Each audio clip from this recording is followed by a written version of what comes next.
Appreciate the opportunity to speak to you this morning. Hope what I'm saying will say to you will be edifying. And Brian picked a short song. Offering was over with quick. That must mean y'all know I have a tough time staying on time. So Judy's back there to do this at the right time, though, so just so you all know that.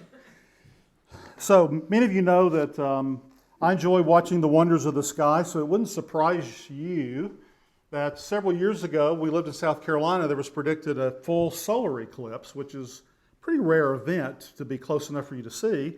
So I actually made arrangements to have a spot where I could go about an hour from the house or so, but as the week moved on toward the weekend and the Monday of the solar eclipse, the weather forecast was like, we're going to have clouds.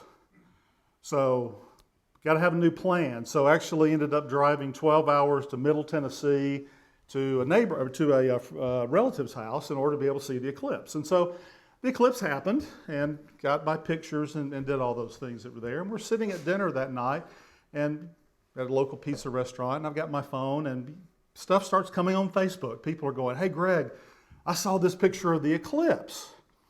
Have you put your pictures up yet? And so here's a picture of the eclipse that showed up. Isn't that a wonderful picture? Right, obviously taken from space. Somebody NASA got that picture. And more pictures showed up. Here's the eclipse right at sunset. Isn't that a beautiful picture? Right at the dark line where it was turning to night, that picture was taken there. And look at this array of pictures. I mean, you know the planning it takes to get somebody perfectly framed inside of the eclipse and being at the right place. It's just amazing, the planning that happened. And so I was getting all these pictures from my friends, and my pictures weren't ready to be talked about yet. And I said, well, there's a little problem with all of these pictures. They're all fake. And I can tell you why it's easy. It should be easy for anyone, not even someone who watches the skies, to have told they were fake. But they were all fake, and I had dozens of friends and family on Facebook sending me pictures of these fake pictures from websites. Look at the eclipse. And it's clear that those websites were lying to them, right? So why do people fall prey for that? You know, I've got friends who like all kinds of things they send me on Facebook. Magnificent cherry blossom tree at Mount Fuji. Now that's a real picture taken by some site called Wilder Move, and so you kind of investigate, well, who are these people showing these pictures that my friends are sending to me? And fortunately today, Facebook has to reveal a little bit more about the sources. And so here's a picture running from a page manager, if you can see that circle part there, who's in Sri Lanka. Okay? Now, I am sure Sri Lankan people love pretty pictures, so that's no judgment at all on Sri Lankan people. But I also happen to know from my years in IT that there's a nice hacking operation that's in Sri Lanka as well. I wonder if this is a legitimate site or not. Now, I have relatives particularly that love to send out recipes and recipe pages. I don't know if your Facebook gets crowded with recipes. Mine does. I block recipe sites. I'm so sick of seeing recipes. Now, Judy gets mad at me for that, but I tell her, if you want to see recipes, get your own Facebook page and stop working on mine. I'm going to block recipes. Here's a recent one that came here.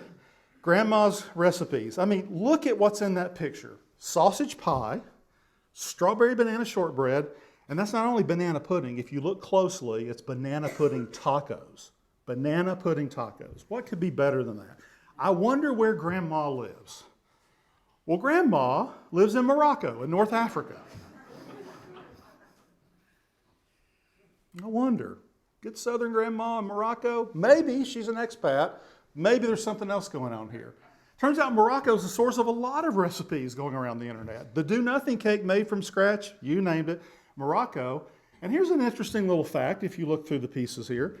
This site started, the name of the site was called Peace Lovers. Now it's called Grandma's Old-Fashioned Homemade Recipes. I guess people weren't sharing enough peace-loving things, so how do you get people to share your stuff? Well, let's turn it into recipes, and people will share it instantly. And who doesn't like doggy videos, right? How many viral doggy and cat videos do you get? Here's one I got just last week, dog going down a slide. Now, I can assure you I did not push that button to see the dog going down the slide, Because the first thing I do when I get one of these, who is the World of Awesome Pictures? The World of Awesome Pictures is in Slovenia. That's in Eastern Europe. Anybody want to guess what happens in Eastern Europe with IT? That's where all the hacking comes from. That's where the guys who started Google came from, just so you know. I get this message an awful lot on Facebook from people. I've been hacked. Please don't accept any messenger requests from me. And you know what I say when I get one of those messages? Now, this is going to sound unkind. And I don't send this back to those people, but if you have sent that message to me, I apologize. I say, of course you've been hacked. Look at what you've been doing. You've been sharing sites where people are trying to fool you into sharing their site to get some information about you. Of course, that turns out to your hacking. Why do hackers do this? What do they do? Hackers inherently are built to deceive people, to make you think you're doing one thing when you're actually doing something else. They alter their identity. I'm a peace lover, or I'm grandma giving you a recipe. They secretly will plant malware on your computer. They actually will learn what you like, and then they'll use that against you. They get at you through your friends. They ultimately are exchanging the truth for the lies. And the more uninformed and unprepared you are for what they're doing, the better off they are. Because they can get you to share that recipe site, they'll learn something about you and about your friends, and they actually can use that information ultimately to create a hack. Now, is this a sermon about hacking? Might be useful to you to know some more about that. And I hope that you haven't been hacked, because hacks can lead to someone impersonating you online, and that can be embarrassing. It can actually lead to someone actually getting into your credit cards or your computer accounts or ultimately your bank accounts. So there's a lot of things going on there, but we're not going to spend any more of our time today talking about hacking our computers. That little analogy up front of what's going on with people trying to deceive us is really part of a bigger idea that your faith and my faith is the target of spiritual hacking. And that's what this lesson is about today. How are we trying to be hacked in our faith by the world around us, the tools that are available to the world around us, and how do we approach that? How do we become more informed so that we don't fall victim to these hacks? Now, we're going to get to, in just a couple of weeks, Jesus talking on the Sermon on the Mount, and he says, beware of false prophets who come to you in sheep's clothing, but inwardly are ravenous wolves. Guess what? Hacking isn't new. People trying to deceive us isn't new. It's been happening almost since the dawn of time, since truly the dawn of time, when Satan deceived Eve. Jesus was specifically talking about those erroneous religious leaders, and that in all honesty, they weren't leading the people toward God, they were leading them away from God. And that's what he was specifically talking about. But do you see how the principle of when somebody enters your life to try to deceive you, to do something negative to you happens? That's hacking, and that's never for your own good. So, I'd like to start with the parable of the tares. And we don't have a lot of time in the sermon this morning to read through a lot of the passages here, so I'll summarize the first part of the parable for you. You know it, you've read it before. A man sows a field with wheat. An enemy comes at night and sows tares, sows weeds into the field. His servants are in the field when the seeds have all come up, and he goes, Master, an enemy has come and sown these tares. What do we do about it? So that's the parable of the tares, the first part of it. Fortunately for us, Jesus interprets that parable very specifically. We really don't have to guess what this is at. So I'll put up this verse because I want you to jump to Jesus' conclusion about why he was telling this story. He said, the one who sows the good seed is the Son of Man. The field is the world, and as for the good seed, these are the sons of the kingdom. The tares are the sons of the evil one, and the enemy who sowed them is the devil. Okay, so here's our first idea I'd like for us to walk away with. The parable of the tares teaches us that in this field of the world where we as the children of the Son of Man have been sown to grow into this field, an enemy is also sowing in the very same field of the world, and that enemy, Jesus says, is the devil. He is the spiritual hacker. He is the one putting all this evil around us, and that evil, quite frankly, has you and I as their target.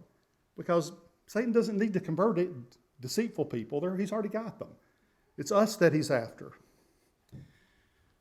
And don't we see this happening every day? If you've got enough stomach to watch the news, what's on the news? Is it any surprise to you that, let's just take our society in America, a society that devalues marriage. Now we see that devaluing the actual, not just the roles of men and women, which have been devalued for a long time, but what are we trying to devalue now in our country? The gender of men and women. Confuse all of that. People who practice violence on our streets, and unfortunately in our schools, in our grocery stores, all that stuff that's happening around us. It's not a surprise to us the devil is behind that. We know that. But how do you react to that? How do I react to that? I want to do something about it, don't you? How do I stop this hacker? How do I keep that from happening? What can I do to change the world that I live in to keep all this evil away from us and keep it at bay? Let's go on with the parable of the tares. Back into the parable now, the servant said to the master in the parable, "Do you want us to go and gather them up?" But he said, "No. Lest while you gather up the tares, you also uproot the wheat. Let them both grow together until the harvest, and at the time of harvest, I will say to the reapers, first gather the tares and bind them into bundles to burn them, but gather the wheat into my barn." Now, Jesus further interpreted this part of the parable and said, the harvest is the end of the age, the reapers are the angels, and this is what's going to happen when Jesus comes back again, right? I mean, that's where he takes us directly to.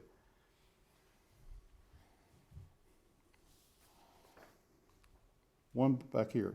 Where in that parable does the Lord give you and I the responsibility for rooting up tares? To get rid of the evil that's around us. It's okay to be concerned about it, but where is that our responsibility? To go rip up the evil that's in our society and try to make our society a better society. It's not there. So why, therefore, do we, and by we I mean I, waste time and energy worrying about how we're going to uproot the tares? How we're going to uproot them in our country, how we're going to restore it back to the good old days that we think about here. If I just get the right political candidate, we're going to get rid of some of these tares. If we just get the right people on the Supreme Court, they're going to restore this nation to good moral principles. Rich and powerful like Elon Musk, he's going to restore all this social media so that our Christian message can get out and not be blunted by what's going on in the world. Or if you just watch the right news channel, you get everything you need to know to make the right decisions to get rid of all these tares. Despite the fact that we want things to be like some ideal world that we imagine in our head, and as older we get, the more ideal it looks looking back oftentimes, restoring some world to some ideal world in our head is not our goal or our mission as Christians. That's just not what God has asked us to do. The parable of the tares says he'll take care of the tares when he takes care of the tares. We got to be on another mission. We have to understand as Christians, as depressing as it gets and as it is right now, I can tell you, looking at the world and looking at how sin is encroaching into our families, into our church, into the neighborhoods that we live, there are going to be evil people doing evil things when Jesus comes again, and we can't do anything about that fact. And how evil can it get? Judging from history, it can get pretty bad.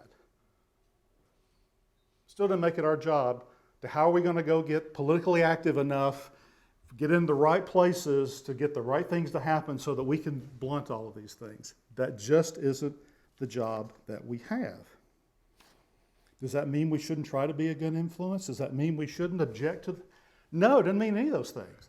It means that putting our focus on what's it going to take to restore our nation is the wrong spot to put our focus. And if we put our focus there, by the way, guess what has happened to us?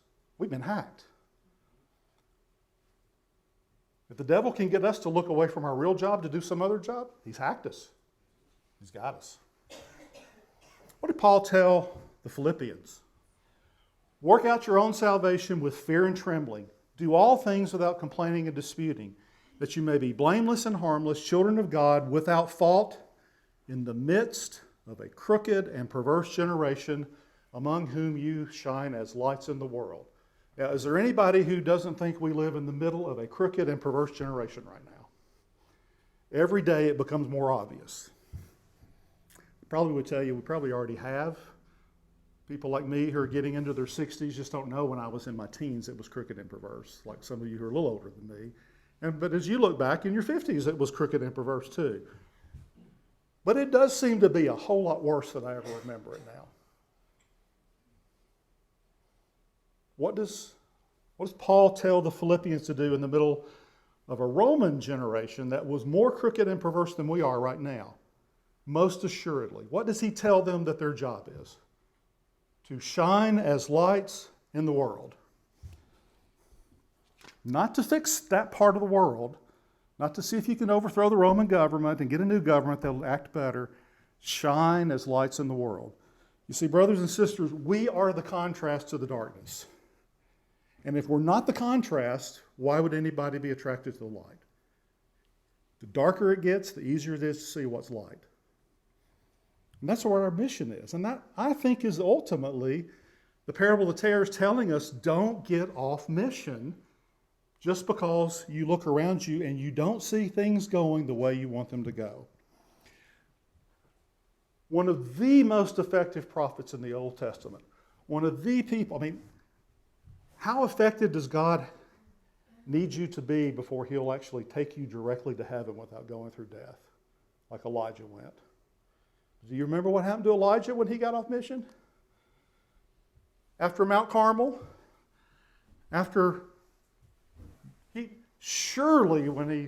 When God rained down the fire on Mount Carmel and proved that he was the true God, the people of Israel were going to turn back to God. Nobody turned back. And what did Elijah do? He went to a cave, and quite frankly, he pouted. But woe is me. In fact, he said this statement twice in 4 verses. I don't know if it's just under his breath to himself or was he saying it to God. I can't really tell from the context, but he was saying it and God heard it. I've been zealous for our Lord God of hosts, for the children of Israel have forsaken your covenant, torn down your altars, and killed your prophets. I alone is left, and they seek to take my life. Do you and I get the Elijah syndrome sometime? The world is going absolutely to pot. Nobody's listening to us. There's just a very few of us that are trying to serve God, and I'm just tired of this. Remember what God did? He did 2 things here. We all remember the thing he said, you're not alone. There's 7,000 people that are still serving me. Now, there were still millions of people in Israel. 7,000 ain't many in the middle of millions, but Elijah wasn't alone. So everybody wasn't turning away from God. And he did one other very important thing. Let me paraphrase. Elijah, get up and get to work. He gave him 3 tasks to do specifically. And he just said, go get it done. How do we deal with the world around us when things are looking bad? We got to get up and get to work. And that's all there is to it. So first part of the lesson, don't get hacked into thinking we're going to change this world. We're not. So what are we supposed to be doing other than shining forth His life and being a contrast to the world? One of the reasons we're a light is we want to attract others to what we have. So there's another parable Jesus tells, a parable about growing things. And we know it, parable of the sower. Again, we're going to jump into this in a few weeks in our class, so I'm not going to go over the parable. You know the parable of the sower almost by heart, I'm sure. So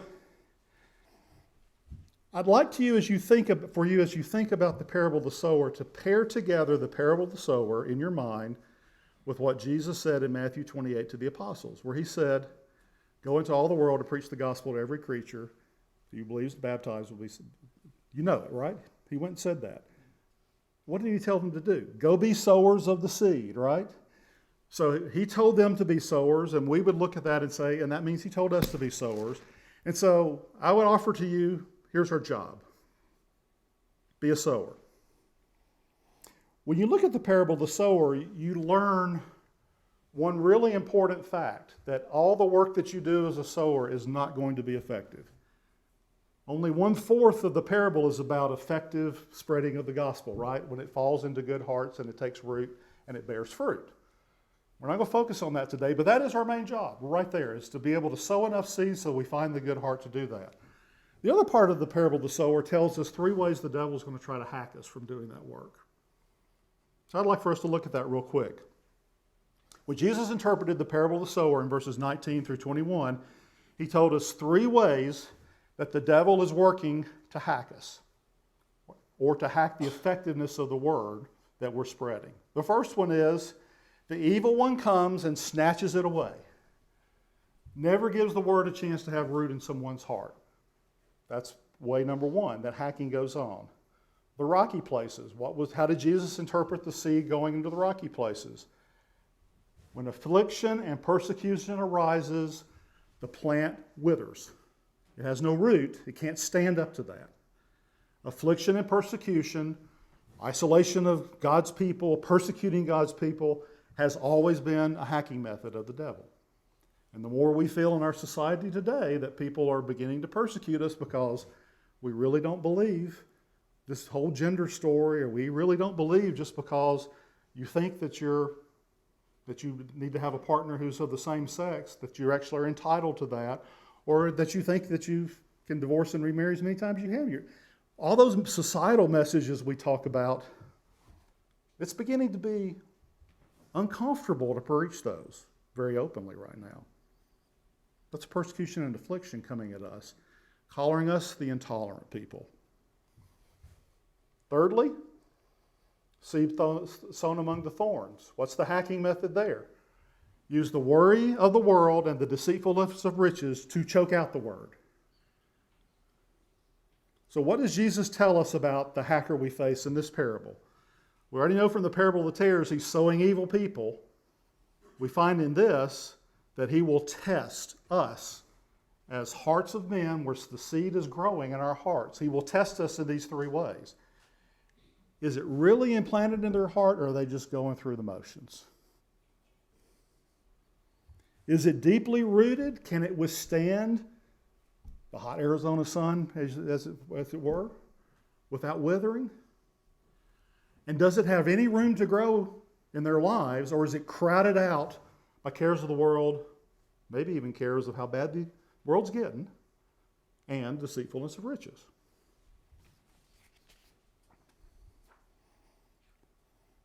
We could talk a long time about all the ways that the devil has tried to do that in our lives and done that, but this is a short lesson, and we've got maybe another 10 or 12 minutes here left. So I want to turn to one very specific application now. Given those general thoughts, that I'd like for you to go away and just think about. How is the devil trying to hack me in my life? How is he trying to distract me? Into this lesson is actually just some quite specific warnings. And if you don't need these warnings, that's great. I need these warnings, so I'm preaching to me. Our old enemy is using new tools, and he always uses new tools as new tools become available. And by the way, tools are just tools. They're not good or bad. It's the one using them. But I would tell you today that the tools of social media, Facebook, Twitter, TikTok, YouTube, you name it, all those things that are out there, those tools of social media, and I know Christians who are using them quite well. In fact, this congregation is using some of these tools to spread the gospel, to put things out, use the information highway to try to get the message out. And we can talk about some people that are benefiting from it, even in other countries, from the examples that I've heard. The tools are just the tools. Be cautious, though, when you're using the tools, because these tools are built to be purposefully divisive. They want to pigeonhole us into groups, quite frankly, so people can do one of two things with us. They can either sell us stuff, and that might be stuff or messages, one of the two, whatever group we're in. And if they're not selling us stuff, they'd like to learn about us and sell what they know about us to somebody else who wants to use that. Just a real quick thing. If you ever have a free app, that means you're the product. If you're using something for free, you are the product. And what they're learning about you as they use it, they're selling to somebody. And one of the places that information is going is to deceitful people who would just like to tear us down. Facebook, specifically, will count how much time you spent lingering on something, even if you don't click a like. How much time did Greg look at this picture? I'll show him something else like that. Now, if that's a picture of Mount Fuji with a cherry tree in front of it, no big deal, right? Other than, are they going to hack my identity? What's a picture of someone dressed in a way they shouldn't be dressed that I linger on too long? I don't have to like it. Oh, wow, look, he looked at this for 5 seconds. I'll give it another day, I'll show him another one, see what happens. That's happening to you, to me. It's like fish in the pond. Bait's being thrown out. Do they touch the bait or not? If they don't touch this kind of bait, guess what? What does the fisherman do? They get some different bait, right? Throw out the bait. Bait is there. And just an aside, why do you keep going back to Facebook? It's addictive exactly the same way as drugs are. The same thing happens in your brain wanting to go see the next thing coming up that happens when you're addicted to drugs. It's just a quick aside from the research that's going on right now. Streaming media, a whole different beast. Now, streaming media will put things in front of us that we shouldn't be watching to see if we'll watch it.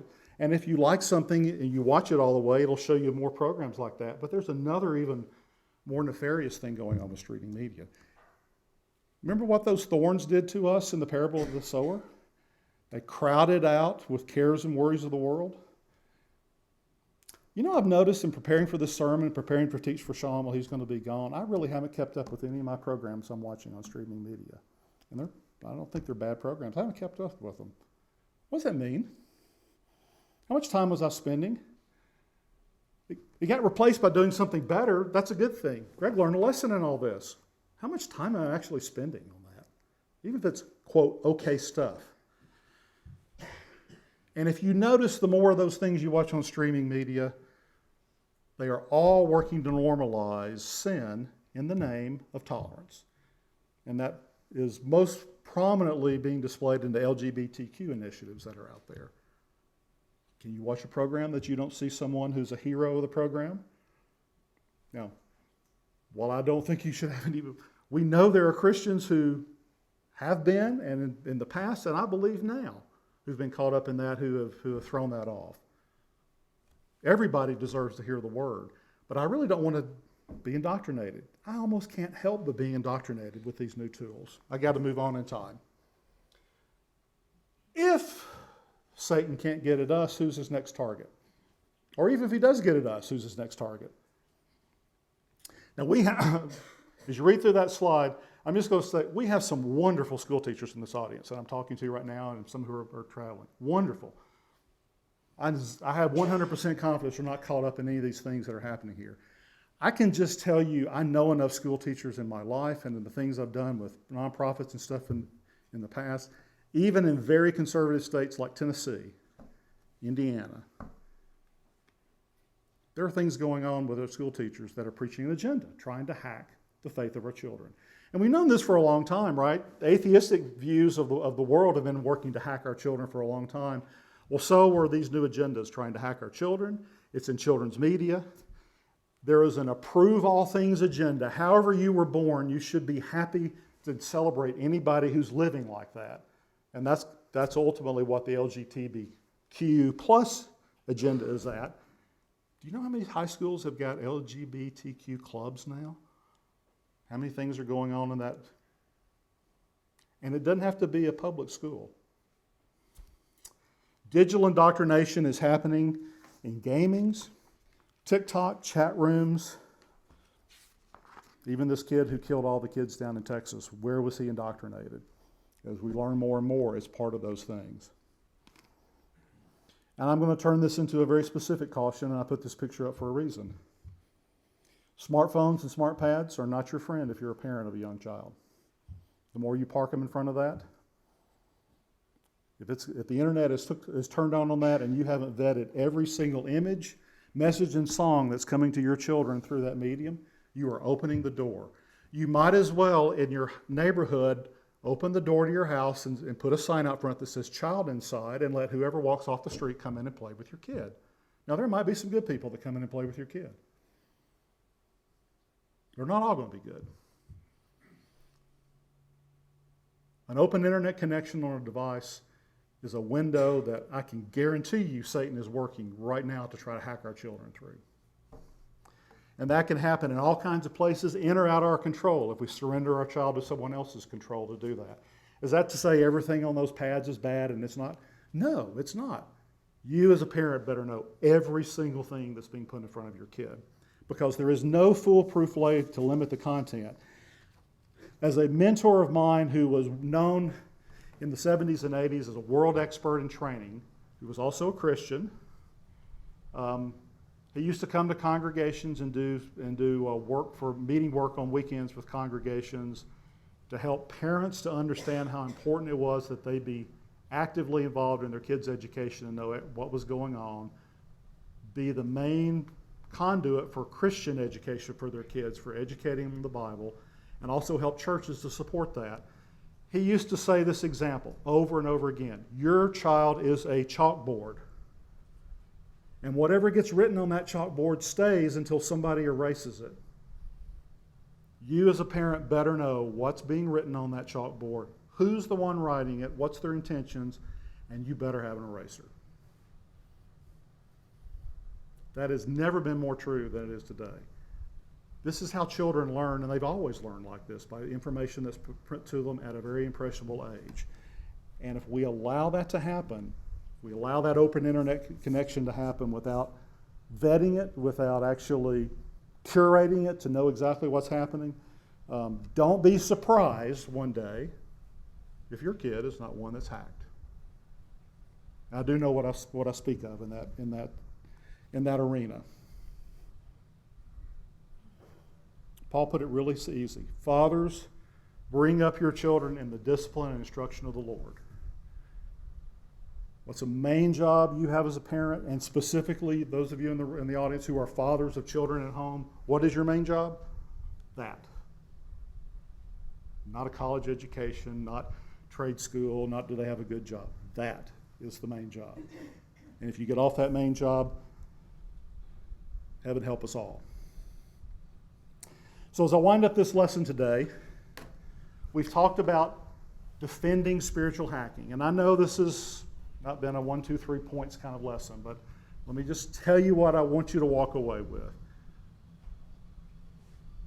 Know that the enemy is sowing seed into this world. That's bad seed. If he can't make it grow in the hearts of us or our children, he wants it to grow in somebody who's right next to them to try to be an influence on them. Do not open the door of your heart to the evil around us.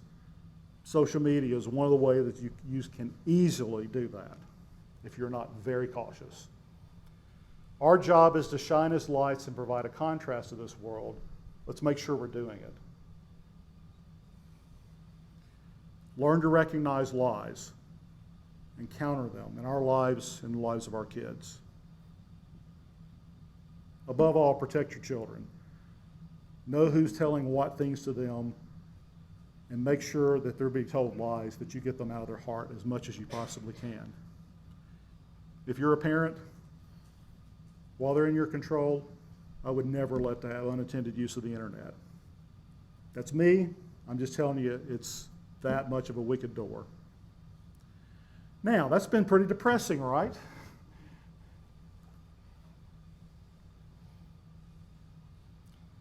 Can we defend against this? Can we actually win in this whole thing? Paul tells the Ephesians, you know it, put on the whole armor of God that you may be able to stand against the schemes of the devil. For we do not wrestle against flesh and blood, but against rulers, against authorities, against cosmic powers of this present darkness, spiritual forces of evil in heavenly places. What do we do about all of that? We don't trust authorities. We don't trust our government. The government has its role. God talks about that. I'm not trying to cause insurrection here. The government's not going to save us. Authorities aren't going to save us. Neither are rich people going to save us. God's armor, strapped on, ready to go, is what's going to cause us to be able to stand in that. And therefore, Paul says, take on the whole armor of God that you may be able to withstand in the evil day. And that's today. And having done all to stand. Last verse in the lesson will be yours. When Jesus finished interpreting the parable of the tares, he said this about that concern. I mean, aren't you concerned that God's just letting the evil happen in this world? That's just making my life harder, God. If you just take the evil out, it'd be easier for me to serve you. That's not what God's going to do. But Jesus told us this. The righteous will shine forth as the sun in the kingdom of their Father. He who has ears to hear, let him hear. I take comfort in the fact that it is possible for us to be righteous, not of ourselves. We all know that. Our salvation is the gift of God. But he also can bolster our hearts, help us strap on the armor, help us, quite frankly, to stay at it, scattering the seed, even when it doesn't look like the seed is taking root. He can help us do all those things if we just trust him.